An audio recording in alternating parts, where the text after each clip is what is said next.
Hello, math learners. Welcome to the part 3 of the reviewer series in preparation for the quarter 3 examination for grade 9 students. So, if you haven't watched the part 1 and 2, please do so in order for you to follow the discussion in part 3.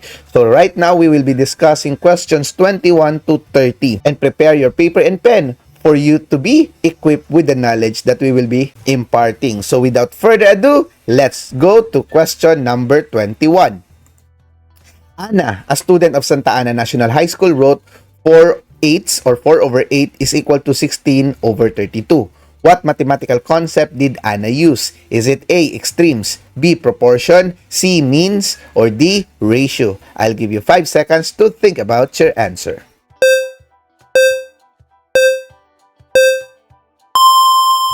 Alright, my dear math learners, this question is very easy because right now we have two ratios that are equal with each other. So technically, if you have two ratios that are equal with each other, that is the very basic definition of proportion. Letter B is the correct answer. Let's check whether we are correct. Alright, easy, right? Now let us go to question number 22. Mrs. Santos observes that there are 3 times as many girls as boys enrolled in her arts class. Which of the following shows a possible ratio of boys to girls? Is it A, 8 boys to 24 girls, B, 12 boys to 30 girls, C, 15 boys to 40 girls, or D, 10 boys to 25 girls? I'll give you 5 seconds to think about your answer.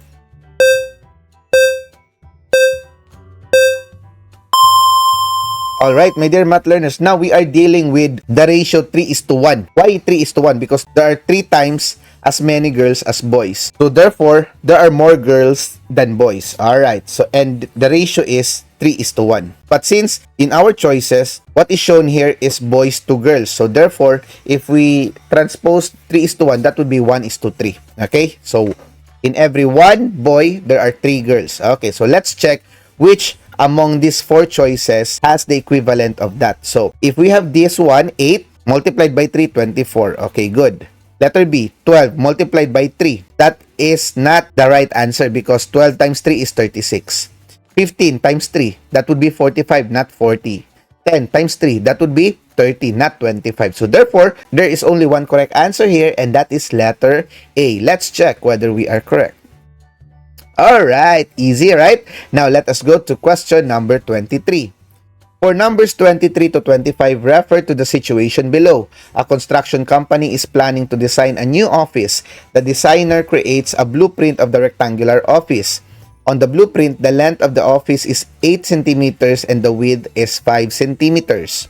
The blueprint uses a scale of 1 centimeter is to 2 meters to represent the actual size of the office. Okay.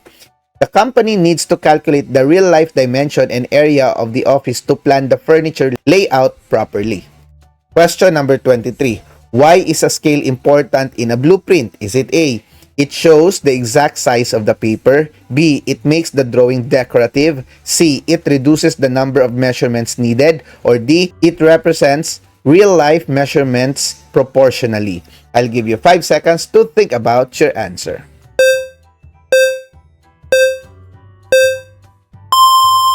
Alright, my dear math learners. Now, remember this. Very important for us to know the scaling. Okay? Because the scaling will tell you the representation in the paper and in the actual size. And that relationship is what we call proportion. So, among these 4 choices here, it is very important in the blueprint to consider the scale because it represents real-life measurements proportionally. Alright, so that you could have exact measurements with the comparison of its length and width. Alright, so that would be letter D. Let's check whether we really are correct. Okay, so now let us go to question number 24. If the scale of the blueprint changes from 1 centimeter to 4 meters, what happens to the drawing of the same office? A, the drawing stays the same. B, the drawing becomes larger. C, the drawing becomes unclear. Or D, the drawing becomes smaller. I'll give you 5 seconds to think about your answer.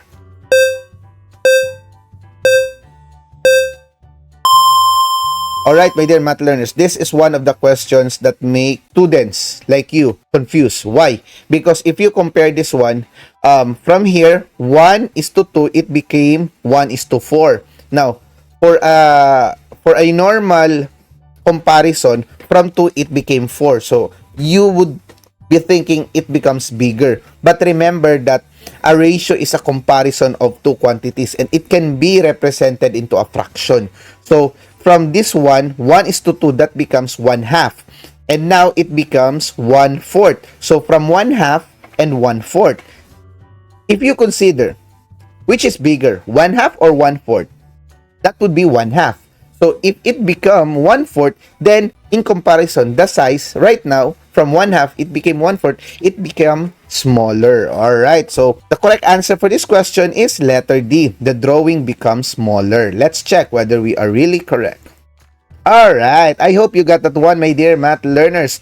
Now, let us go to question number 25.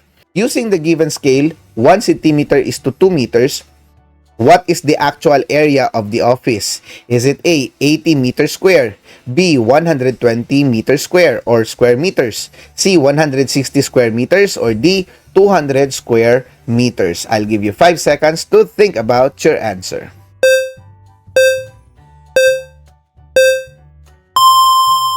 Alright, my dear math learners, now, this is where we will apply our solving skills. Okay, so, we all know that the scale is in every 1 centimeter. In actual, that is 2 meters.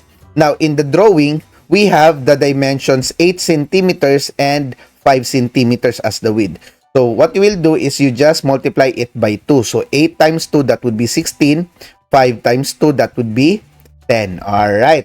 So, you have 16 meters and 10 meters. So, 16 times 10, that is 160 square meters for the area. Alright. So, letter C would be the correct answer. Let's check whether we are correct. Alright, I hope you got that one, my dear math learners. Now, let us go to question number 26. James enlarged a poster into a banner. The banner has the same shape as the original, but it is larger. Which term describes the relationship between the original poster and the banner? Is it A, symmetric, B, similar, C, congruent, or D, parallel? I'll give you 5 seconds to think about your answer.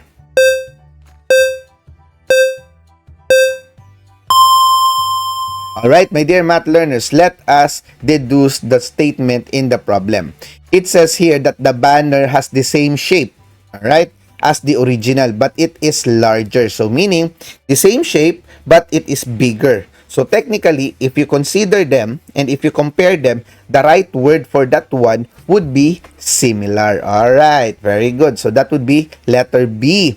Not symmetric because symmetric is equal. Not congruent because that is also equal. Not parallel because that is the distance that do not intersect with each other. So, similar. Letter B. Let's check whether we are correct. Alright, I hope you got that one, my dear math learners. Now, let us go to question number 27. For question 27 to 30, Miguel, a student at Bangkal National High School, was assigned to make a model of the Smart Arena Coliseum with the following approximate dimensions.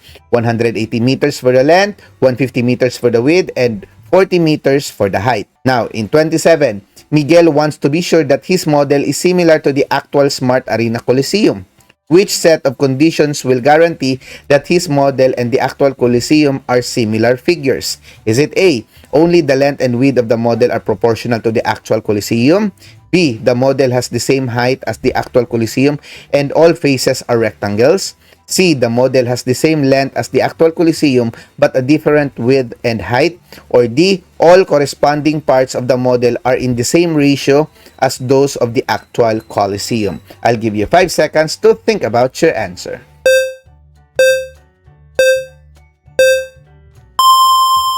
Alright, my dear math learners, this question is very easy. Why? Because we are talking about similar figures. And remember, as what we have talked earlier, that in order for two figures or two shapes or two things to be similar, the measurement should be proportional with each other. Meaning, all of the measurement of one corresponding to the other, they should be similar. They should have the same scale. Alright, the answer for this question is letter D. Let's check whether we are correct. Alright, now let us go to question number 28. Question number 28. Given that Miguel designs the model with this dimension, note that 1 meter is equal to 100 centimeters. The length becomes 45, the width becomes 37.5 centimeters, and the height becomes 10 centimeters. Okay. Using the ratio of the model's length to the actual length of the Smart Arena Coliseum, which statement correctly interprets this ratio? Is it A, the model is 400 times smaller than the Coliseum? B, the model is 45 times larger than the Coliseum? C, the model is 400 times the size of the Coliseum? Or D, the model is half the size of the Coliseum? I'll give you 5 seconds to think about your answer.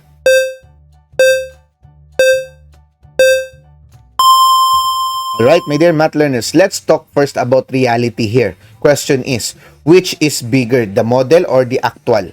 Okay, very good. That is the actual. So, among the 4 choices here, it says here that the model is 400 times the size of the Coliseum. So, it becomes reverse. The model is now bigger than the Coliseum. So, that letter C is basically wrong. Alright. Now, we also have B. The model is 45 times larger than the Coliseum. That is also wrong because the model cannot be bigger than the Coliseum because that is just a model. Now, we only have here the model is half the size of the Coliseum and the model is 400 times smaller than the Coliseum, which among A and D is the correct answer. Now, if we note here, we have here 1 meter is equal to 100 centimeter. And if we check the height here, that is 10 centimeters becoming to 40 meters. So, this 10 centimeters in actual meters, that is just 0.1. And 0.1 becomes 40 meters right now in the actual measurement. So, that is 400 times. Okay. So, the correct answer for this situation is letter A. Let's check whether we are correct. Alright. Easy, right? Now, let us go to question number 29. If Miguel changes the height of the model to 12 centimeters but keeps the length and width the same, what happens? Is it A, the model is still similar if it looks visually proportional? B, the model becomes smaller if the length is adjusted? C, the model remains similar because the base is proportional? Or D, the model is no longer similar because all 3 dimensions are not proportional? I'll give you 5 seconds to think about your answer.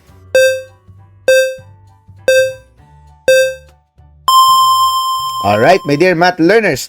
Now, remember earlier that in order for it to become similar, it should be all corresponding lengths must be proportional. So, if you change one thing of that, then all of the other sizes will not become proportional. So, therefore, the correct answer here is letter D. The model is no longer similar. Alright, let's check whether we are correct. Alright, I hope you got that one, my dear math learners. Now, let us go to question 30.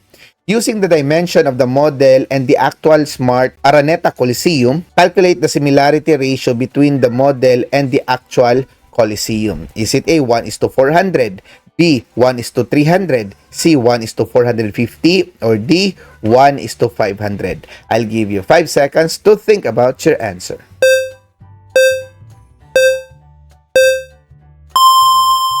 Okay, my dear math learners, this question is already been answered earlier in our previous question. We have already compared earlier that the model is 400 times smaller than the actual Coliseum. So therefore, if you get the scale ratio of that, that would be 1 is to 400. That is letter A. Let's check whether we are correct. Alright, I hope you got that one, my dear math learners. So now, I'd just like to congratulate you for finishing 3 parts of our reviewer series. If you find this helpful, please share this to your fellow classmates, friends, and schoolmates. So without further ado, let's go to the part 4.